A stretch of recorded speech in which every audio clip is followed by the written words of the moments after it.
Soy Irene González, farmacéutica rural, y en redes sociales podéis encontrarme como Boticonsejo. Y yo soy Guillermo Estrada, y en redes sociales podéis encontrarme como DocPharma. Esto es La diferencia está en la dosis, donde trataremos temas, inquietudes y situaciones que vivimos una y otra vez en la farmacia. Además, vamos a tener un invitado especial, con un juego de bulo y verdad y con una noticia un poquito picante. Sí, en el mostrador de la farmacia, pero seguro que otros compañeros sanitarios, médicos, enfermeros, psicólogos, fisios, también viven situaciones parecidas y seguro que pueden sacar alguna enseñanza de este podcast. La diferencia está en la dosis, un programa hecho por farmacéuticos para farmacéuticos y otros profesionales de la salud. Hoy vamos a tratar un tema que es muy familiar y muy frecuente en la farmacia. Yo creo que no solo en la farmacia, sino en todos los sanitarios. Pero bueno, no por eso hoy vamos a dejar de aprender algo. Es frecuente que tengamos estos pacientes en la farmacia con esta enfermedad. Casi diría que es una de las patologías más frecuentes, ¿no, Guillermo? Sí, yo creo que sí, que es una de las patologías que más vemos en farmacia. Fíjate que a veces despersonalizamos un poco, que yo creo que es uno de los grandes problemas a veces que tenemos los sanitarios, que hablamos de patologías y no de pacientes o de enfermos, ¿no? Pero precisamente para eso vamos a conocer un poquito mejor esa patología y a los pacientes, que la invitada de hoy nos va a enseñar muchas cositas sobre diabetes mellitus. Pues nada, Guillermo, sin esperar más, ponnos al día con la dosis de datos.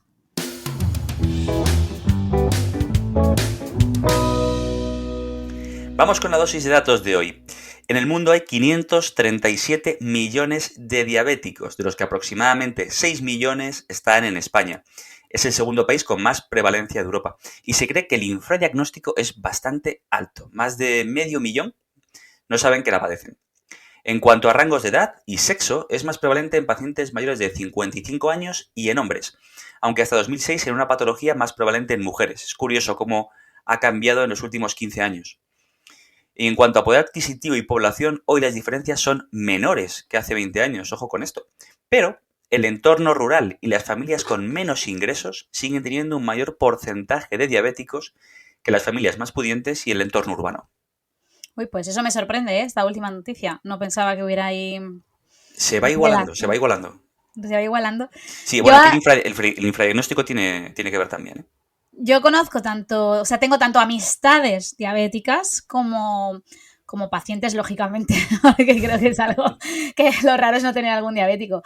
Pero sí que hay de diabetes tipo 1, que quizás sea no tan raro porque además es algo frecuente, pero yo creo que la diabetes tipo 2 es la que más se suele ver, quizás, ¿no, Guillermo? Sí, entre un 5 y un 10%, entre un 5 y un 10% de los pacientes diabéticos tipo 1 y entre un 90 y un 95 los tipo 2. Más o menos. Y la verdad es que es un paciente al que pues tenemos que escuchar y ver mucho. Yo creo que podemos también aportarle mucho. Sí, como esperamos que nos aporte nuestra invitada de hoy. Eso es a lo que... Ahí va, ¿eh? Te has adelantado. Pues sí, a lo que vamos es que hoy hemos traído a una paciente de diabetes para que nos hable de tú a tú pues un poco de las necesidades de este perfil de paciente. Así que sin más, vamos a por la dosis de conocimiento.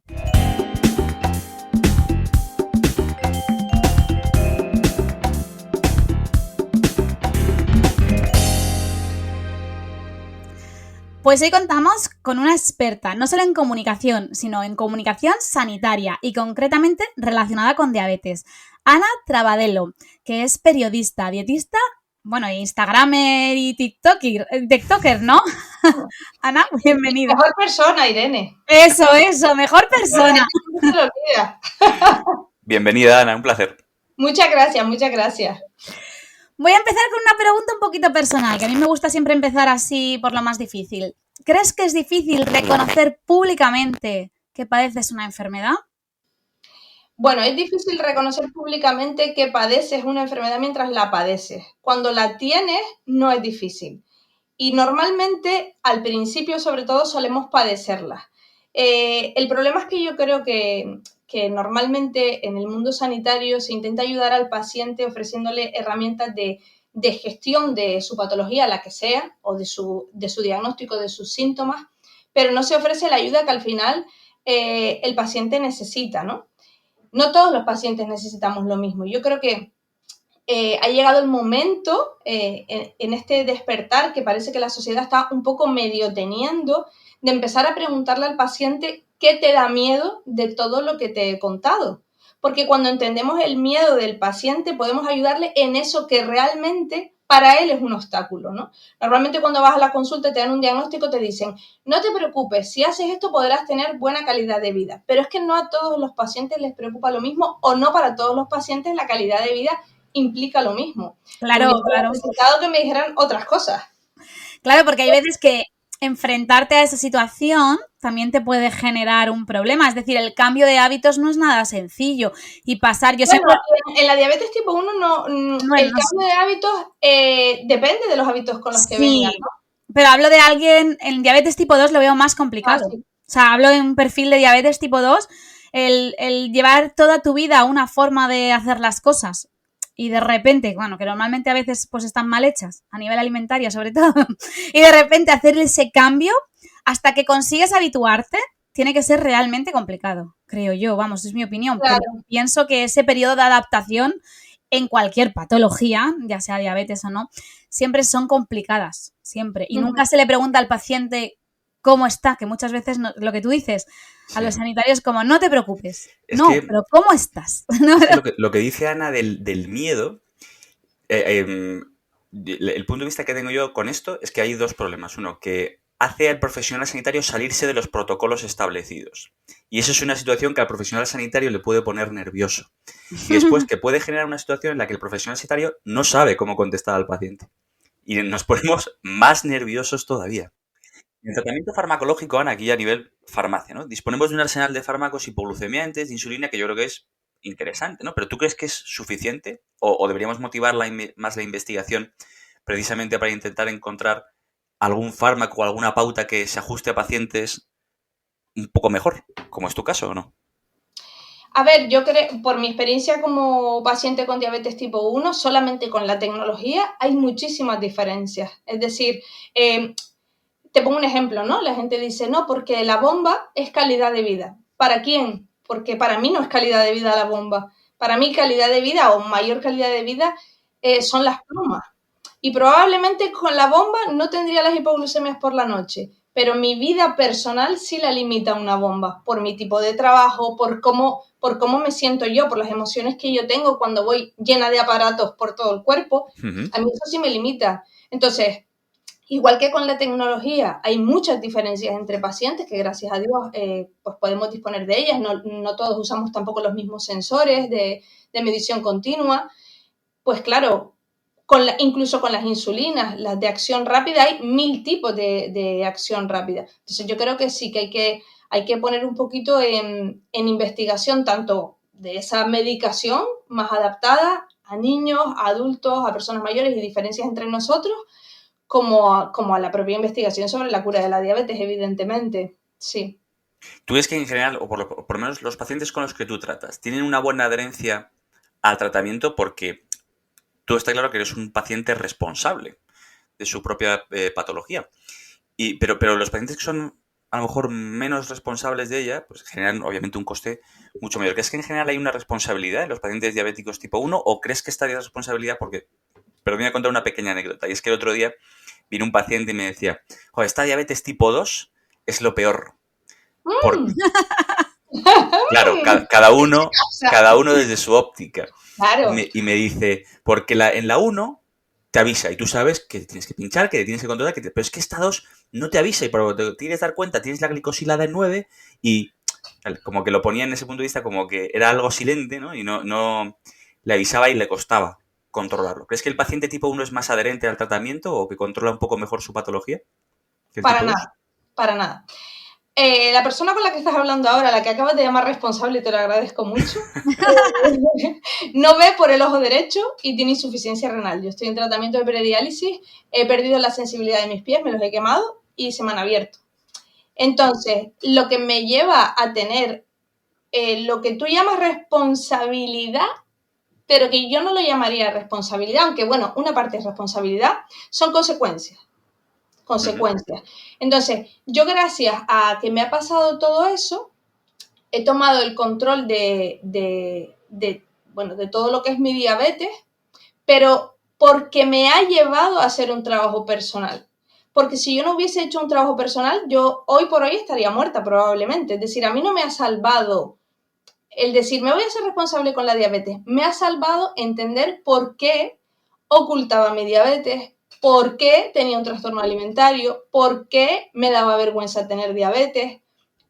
Todos esos porqués han pasado por el desarrollo personal y al desarrollo personal me han llevado a las consecuencias. Entonces, si yo hubiese entendido cómo funcionaba muchos años atrás, no sería la persona que soy, eso está claro, pero desde luego no tendría insuficiencia renal y seguiría viendo por mis 2 ojos perfectamente. Entonces, la adherencia depende de la persona y de cuánto entienda lo que le pasa. Y no me refiero solo a la patología, sino a la parte de esa persona en la que hay un rechazo a la enfermedad. Porque el rechazo a la enfermedad viene por algo. Y es un algo emocional, desgraciadamente. Que los médicos, eso pueden no controlarlo. Habrá médicos que sí. O que tengan un poquito más de... Iba a decir empatía, pero a veces no es de empatía, es más de inteligencia emocional. Sí. Y de tiempo. Claro, tú no le puedes pedir a un médico que se ponga en la piel de un paciente cuando le da 5 minutos para atenderte. Bastante hace que te dices lo que puedes comer, ¿no? Entonces, el problema viene de mucho más atrás. Yo cuando hablamos de responsabilidad lo toco con pinzas, ¿no? Porque yo no diría que yo he sido una irresponsable, diría que he tenido un descontrol emocional que me ha llevado a unas consecuencias. Porque luego soy muy responsable en el trabajo. Que no tiene nada que ver, vamos. A ver, pero sí que es cierto que la situación que viviste, pues es lo que es diferente, ¿no? Es lo que tú dices, ahora es cuando eres responsable. Claro. Es lo que te ha llevado ese camino o esa... Sí, sé lo que te refieres. Por eso decía que la palabra no me gusta, porque yo creo que tiene que ver más con la conciencia, ¿no? Con lo consciente que eres de por qué haces las cosas. Mientras que vives en automático, yo me creía realmente que era menos que los demás, como adulta, ¿eh? No estoy diciendo como niña. Como adulta me creía realmente que era menos que los demás. Yo estuve trabajando en una productora más de 15 años y ningún compañero mío sabía que tenía diabetes. Lo que tú asimilas de pequeño se va arrastrando hasta que eres adulto si no lo trabajas. Y para trabajarlo tienes que ser consciente. A mí, en mi caso, me ayudaron los problemas de salud. A otras personas a lo mejor no les hace falta. O incluso desde el principio lo integran bien. Pero sobre todo en el caso de los niños suele haber una buena aceptación de la condición al principio. Y cuando pasa el tiempo es cuando se empieza a generar el rechazo. Entonces hay que darle a los niños las herramientas para que antes de que llegue el problema sepan por qué les va a pasar cuando les pase, porque les va a pasar. Eso es un hecho. Aquí en el programa hemos hablado con varios psicólogos, hemos hecho algunos programas relacionados con la salud mental y hablaban de la necesidad de incorporar más psicólogos como profesionales de salud en la atención primaria. Pero lo hemos enfocado siempre en esos programas desde la patología de salud mental o de los problemas de salud mental. Pero aquí en este caso sí es interesante lo que tú planteas, que se incluyan estos psicólogos para otras patologías que requieren esa aceptación y para un mejor control de la adherencia, yo creo. Por la carga que supone para el día a día y por las consecuencias, por las dos cosas, ¿no? Eso es. A mí me sorprende que en determinadas enfermedades se considere muy necesario un acompañamiento psicológico, y en otras no, cuando esas otras no se curan. ¿Ves? Yo creo que depende ahí del paciente. Y deberían dar la opción en función de cada paciente. Pero cuando el paciente es un niño, siempre debería tener ese apoyo. Sí, porque no sabemos cómo es o un adolescente que también... Claro, niño adolescente, sí. También. Sí. Y, a ver, en España sabemos que hay mucha diferencia a nivel de financiación, de medicación y sobre todo en los sistemas de monitorización. ¿Cuánto le puede costar a un paciente con diabetes, económicamente hablando, controlar su diabetes? Claro, es que me encanta que me hagas esta pregunta, Irene. ¿Verdad? Porque ojalá fuesen los sistemas de monitorización. Es decir, aparte de que hay comunidades en las que se da y comunidades en las que no, si eres una persona como yo, que tienes consecuencias de un mal cuidado, pues en mi época, aparte que no existían los sistemas de monitorización, la diabetes, si hoy está castigada a nivel social, en mi época, pues mucho más, ¿no? Mi gasto durante 5 años fueron los sensores, porque no me los cubrían en mi comunidad autónoma, ¿no? Que es Canarias. Pero, ¿qué pasa con tener que ir al hospital? ¿Qué pasa con los días que no vas a trabajar por las analíticas? ¿Qué pasa con la EPO, que es para la insuficiencia renal? ¿Qué pasa con el oculista? ¿Qué pasa con el podólogo que me lo tengo que pagar porque no me lo incluye el seguro? ¿Qué pasa con todo eso? Eso es un gasto. Es que es un gran gasto al final, porque empiezas con una cosa y sigues con lo demás. Claro, por eso no solo es la insulina y los sistemas de monitorización, que por cierto ya te digo que yo estuve 5 años que no los tenía financiados, que eran 60 euros cada 14 días, más los gastos de envío, porque no vas a la farmacia y los compras. Ahora ya. Pero antes no. Bueno, Entonces, yo tengo una amiga que es diabética tipo 1 y ella sí que lleva bomba. Y todos los sistemas va a recogerlos al centro de salud, pero que se lo dan contadísimos. Dices que se me rompe uno y ya no tengo. Que también tienes que ir. Sí, tiene que ir a recogerlo, que en la pandemia estuvimos hablando, me dijo ella, menos mal que justo el día que cerraron pues que un poco nos aislaron a todos en casa, dice, había ido a recoger para 20 días. Dice, si no, no sé qué hubiera sido de mí. Así, o sea, ya no pasa eso, el sistema también viene mal, porque es tecnología y falla, o incluso se inserta mal. A veces también. No se inserta mal, sino que la cánula no entra correctamente, no le da... Por eso te digo que todo eso luego son gastos, que al final para cualquier persona no es tan sencillo, me refiero, alguien que no pueda económicamente pues llevarlo a cabo, porque por suerte, pues mira, pues tú puedes o otro, que sí, son gastos, pero alguien que no pueda, que realmente no pueda, o sea... Es muy complicado. Yo organicé un evento que se llamaba Nadie sin sensor, que lo abro a cada vez menos porque cada vez más comunidades lo tienen financiado, pero de vez en cuando lo hago, y consiste en que personas que no tienen diabetes puedan llamar, comprarlo y dar la dirección de la persona a la que se lo donan, que al final son 60 euros. O sea, lo mínimo que puedes donar son 60 euros porque es lo que vale el sensor. Pero está genial, oye. El sensor para 14 días. Para 14 días, sí, después a correr. ¿Y a nivel emocional? ¿Cuánto le cuesta a un paciente controlar su diabetes? La vida. Te puede costar la vida. O sea, a nivel emocional yo tengo anécdotas para contar infinitas. De hecho, el trastorno alimentario que yo viví, una parte de ese trastorno era el hecho de querer estar delgada, porque la imagen que yo tenía misma era muy reducida por una mala traducción de lo que era la diabetes, y otra parte de ese trastorno alimentario era por cómo me habían acostumbrado a mirar mi plato. Yo me metía en un baño a comer. Yo recuerdo tener una hipoglucemia en un centro comercial, que no voy a decir el nombre, y comprarme un bollo en la cafetería de ese sitio, pedirlo para llevar, en hipoglucemia, pedirlo para llevar, irme al baño, a abrirlo y comérmelo escondido en el baño. Porque todo el mundo era, ¿y tú puedes comer eso? ¿Y tú puedes? Y al final esa pregunta de taladra, de tal forma, que con tal de no escucharla, es como si tú sientes que estás haciendo algo malo.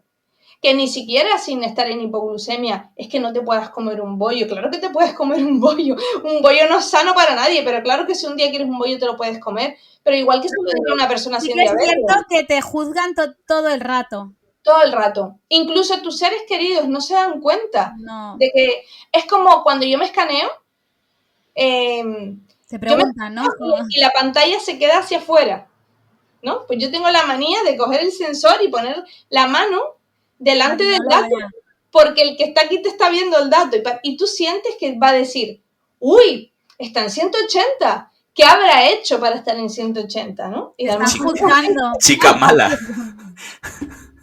Claro, sí, es como esa presión continua. Entonces, si tú tienes unas buenas herramientas, una buena autoestima, un buen autoconcepto y sabes más o menos cómo funcionas y qué es lo que te duele y por qué te duele, te será más fácil. Pero si nadie te enseña eso... en el caso contrario pasa también, ¿eh? O sea, la gente que se cuida mucho, también sufre mucho. Porque se obsesionan. Claro, se obsesionan. Se obsesionan muchísimo. Y, Ana, ¿qué puede hacer la farmacia comunitaria por sus pacientes diabéticos? ¿Qué podemos hacer para ayudaros? La farmacia, bueno, no lo sé realmente. Estaría bien que nosotros, por ejemplo, pudiésemos conseguir las agujas de las plumas o los sensores, quien los tiene que comprar, que los pudiera conseguir en la farmacia. Nos facilitaría mucho la vida. Sí, Eso aunque es lo sea recogerlos, como en el Claro, tema de porque hospitales, que a veces se está haciendo así. es que ahí hay una gran contradicción, ¿no? O sea, las agujas es súper importante cambiarlas en cada pinchazo, estoy de acuerdo. Pero si yo tengo que perder un día yendo al ambulatorio para conseguir mis agujas, yo las uso 3 veces. Y luego cuando las vas a pedir es que has usado muchas. Es como que hay mucha contradicción ahí. Las agujas son necesarias y usar las agujas más de una vez es un peligro. Porque cuando tú te pinchas la siguiente vez te puede salir más insulina de la que tú has marcado. Porque se ha quedado dentro. Claro, si tú te vas a poner, yo qué sé, yo es que como muy poquito hidrato de carbono, entonces yo cuando me pongo mucha insulina son como 3 unidades. Eso es mucho para mí. Pero una persona que a lo mejor consume más hidrato de carbono, que de repente, o sea, te quiero decir que es súper peligroso que si tú te vas a poner poquita insulina, te salga el doble. Sí, Entonces sí, sí. eso se evita y las lipodistrofias que aparecen en la piel se evitan en parte, cambiando la aguja en cada pinchazo. Entonces vamos a facilitarle la vida al paciente, que esto lo va a tener toda su vida, y vamos a darle las cosas que necesita al lado de su casa. Pero que al final también ahorras en general. Ahorras tú también, porque si lo tienes al Claro. lado de casa, pues no te hace falta hacer tantos viajes. Al final la farmacia siempre está Mira, abierta. la carga emocional es menor. Sí, A mí tener que ir al ambulatorio 15 veces no es lo mismo que tener que ir 2. No me siento igual que una amiga yendo 15 veces al ambulatorio. sí. Yendo 2 tampoco, pero no es lo mismo. Y que la pérdida de tiempo a nivel laboral también es menor. Porque Claro, yo cuando voy normalmente a la farmacia, del hospital, ya la del hospital a buscar mi EPO, yo tengo que perder el día. el para día ir a- entero. Totalmente. Claro, si la nefróloga considera que yo tengo que subir mi cantidad de EPO, pues más veces tengo que ir a la farmacia. Entonces, yo creo que ese es el tema, facilitarle la vida al paciente para que se sienta menos víctima, porque al final el victimismo está ahí y conectamos con él cuando los estímulos también nos ayudan a conectar con él. Bueno, estamos sumando una serie importante de reivindicaciones, ¿no? Estamos teniendo psicólogos Sí. en seguridad social para patología crónica que no sea patología de salud mental. Estamos hablando de financiación completa de más recursos y acabamos de incluir que las farmacias comunitarias podamos ayudaros a tener menos desplazamientos, tanto para medicamentos que puedan ser retirados de farmacia hospitalaria, que los podéis retirar en farmacia comunitaria, obviamente con la dispensación adecuada, como las agujas, las puntas, para poder realizar correctamente esos pinchazos. Me parecen fantásticas las reivindicaciones. Y ahora, Ana, vamos a ir a la parte tecnológica. ¿Qué aplicaciones móviles, recursos digitales o, si quieres, físicos, recomiendas para que nuestros pacientes estén mejor atendidos y puedan controlar un poco mejor su patología diabética? Yo creo que como recursos para un paciente con diabetes lo importante es asociarse a una asociación de personas con diabetes, porque no solo van a acceder a determinada información que de otra forma no aprenderían, o por lo menos así es más accesible, sino que también se van a relacionar con otras personas físicamente que tienen diabetes. Y esto creo que es súper importante. Es súper importante para darnos cuenta, primero porque compartiendo experiencias se aprende mucho, ¿no? A veces alguien está haciendo otra cosa que no tiene nada que ver con lo que tú haces y te abre una puerta hacia otro lugar y dices, ay, a lo mejor si hiciera esto, porque comparten, sobre todo los padres, experiencias con otros padres y se sienten más arropados, porque al final la comunidad, cuando vives una condición que normalmente en tu entorno eres tú el único, ayuda mucho. A nivel tecnológico, por supuesto recomiendo las redes sociales con un gran filtro de quién nos fiamos y de quién no, pero sobre todo para lo mismo, para acceder a determinados recursos, porque hay mucha gente que está especializada en determinadas cosas y es interesante. Hay una TikToker que se llama La Travadelo, que es muy recomendable. Bueno, y muchas más personas que aportan muchísimo valor. Y luego, por ejemplo, a mí me ha ayudado mucho tener una aplicación que se llama X-Drip, se escribe una X y seguido de Drip. Porque cuando nosotros utilizamos el sensor que nos suelen financiar, por lo menos en Canarias, ese sensor es maravilloso, pero el Bluetooth le falla mucho. Es algo que todo el mundo sabe, todo el mundo que lo usa lo sabe. Cuando tú utilizas esta aplicación, es como que tienes otra base de datos más para que te llegue el móvil y esta, no sé por qué, pero nunca falla. Sí, te puede fallar una vez, pero no es como la otra que está continuamente desconectándose. Y eso te da mucha tranquilidad porque por la noche sabes perfectamente que las alarmas te van a sonar si estás en hipoglucemia. Esta aplicación para mí es una maravilla. Y luego también recomiendo la página web www.bedka.com, donde puedes poner cualquier alimento cocinado sin cocinar que te va a decir todos los nutrientes, sobre todo los más importantes, los hidratos de carbono, para poder calcular nosotros nuestra dosis de insulina. Qué bien. Oye, Qué eso interesante. está súper interesante. Pues nada, Ana, con esto hemos terminado la dosis de conocimiento, pero esto no acaba. Ahora vamos a por la parte divertida. Vamos a por el juego de Bulo Verdad. Bien, pues para rematar la parte de comentarios, vamos a empezar con una dosis de juego, Ana.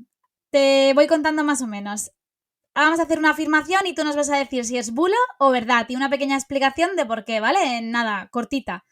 Así que, Guillermo, vamos, dale. Ana, los diabéticos no podéis comer fruta. Bueno, si esto fuese verdad, realmente no sería sobre la fruta, sería sobre todos los hidratos de carbono, porque al final la fruta lo que tiene, que la gente asocia a la diabetes como algo negativo, es la fructosa, y la fructosa es un hidrato de carbono. Cualquier alimento con hidrato de carbono tenemos que cubrirlo con insulina. Mientras que tengamos insulina, podemos comer fruta. Otra cosa es hartarnos a comer fruta, pero podemos. O sea que, falso. Es un bulo como muy extendido, ¿eh? Sí, no, pero además no es fruta, el plátano y la uva. Eso no, es. Claro. cabeza. Bueno, voy a por la siguiente, Ana. El ayuno intermitente reduce el riesgo de padecer diabetes tipo 2. Falso. Es decir, al final el ayuno intermitente es una herramienta alimentaria. Se puede usar muy bien y se puede usar muy mal. Entonces, depende de la persona y depende de cómo lo aplique. Sí, más o menos. Guille, ¿haces tú la última? Ana, los diabéticos no pueden conducir ni pilotar. ¡Budad! Porque las personas con diabetes podemos conducir, salvo que tengamos una complicación asociada, como por ejemplo en mi caso, que al no ver por un ojo, pero no tiene que ver con la diabetes, sino con el hecho de no ver. Pero con lo de pilotar, ahí es cuando te tengo que decir que hay parte de verdad, porque hay niños que sus padres me han escrito porque querían, de hecho, ser pilotos y ya les han dicho que no. Que hay ciertas limitaciones para ser piloto teniendo diabetes. Bueno, pero profesiones. No hay tantas limitaciones, porque vamos a ir a por la noticia y os contamos un poco más.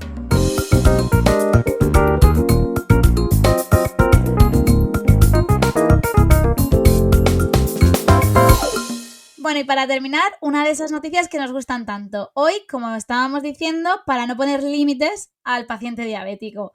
Así que os leo. Es una noticia sobre el primer diabético del mundo en conseguir el Grand Slam, ¿vale? Estar en 7 cimas más 3 polos, ¿no? ¿Nos cuentas un poquito, Ana, de personas o personajes? Dime. No, te iba a comentar que este año ganó la Transgran Canaria, que es una carrera súper dura, una persona con diabetes que ya le he contactado para pedirle que se venga al Diabestars de este año, que es un programa que hago especial sobre la diabetes en noviembre. Y le comentaba antes a Guillermo, fuera de cámara, que en este Diabestars, este especial, muchas veces cuento con rostros conocidos que o tienen diabetes o tienen familiares cercanos con diabetes, ¿no? Le ponía el ejemplo de Nacho, el jugador de fútbol del Real Madrid, que mandó este año pasado un mensaje de apoyo a todos los niños con diabetes, reivindicando que las personas con diabetes se pueden dedicar a lo que quieran, que es verdad que para nosotros es más duro porque tenemos que tener un control que va más allá solo de la práctica deportiva, pero que por supuesto que pueden. Y siempre hay una manera alternativa de hacer las cosas también, ¿no? Si no puedes hacer A, puedes hacer a lo mejor A con B. Y te puedes crear tu propia realidad alternativa. Sonsoles Onega, la presentadora, que también tiene un hijo que recientemente ha sido diagnosticado con diabetes. Areste Ishidó, que mucha gente la recuerda sobre todo por Gran Hermano. Muchas personas que están ahí, que aprovechan para lucir pues, sus sensores o para hablar de la condición y motivar a otros y que se den cuenta de que realmente sí que puedes hacer las cosas, ¿no? Yo durante mucho tiempo creí que no podía trabajar en la tele si decía que tenía diabetes y fíjate, Tengo hasta programas que son sobre diabetes. Pero no tendría si no tuviera diabetes. Pero es que realmente es importante. Es importante dar visibilidad, que es lo que hablábamos hace poco pues en el programa de la ay, se me ha oído. De la EPOC. De la EPOC, sí, perdona. Sí.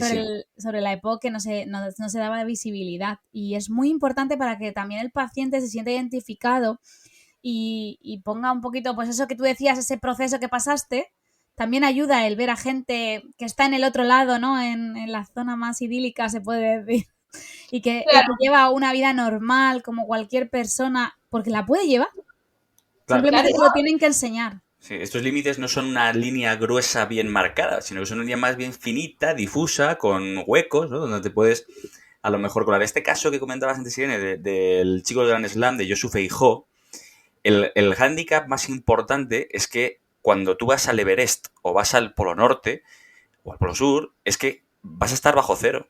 Y la insulina se te puede congelar, que es uno de los problemas que a veces tenemos en farmacia con la conservación, que no podemos bajar de esos 2 grados, ¿no? Uh-huh. Y aquí, claro, es un reto enorme.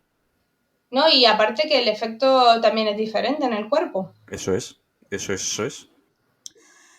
Pues nada, chicos, lo primero, Ana, agradecerte que hayas estado con nosotros hoy aquí, que para nosotros ha sido pues muy importante que puedas dar también voz a los pacientes, que creo que son una parte fundamental también en el sistema sanitario.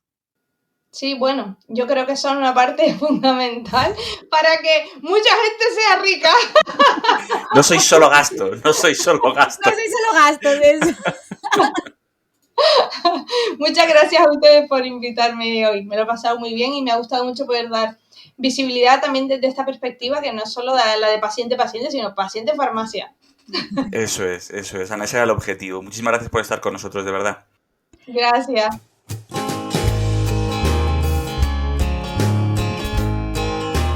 Si queréis localizarnos, podéis escucharnos en vuestra plataforma de audio favorita. Bueno, Ana, ¿dónde pueden encontrarte nuestros oyentes, escuchantes, si quieren localizarte?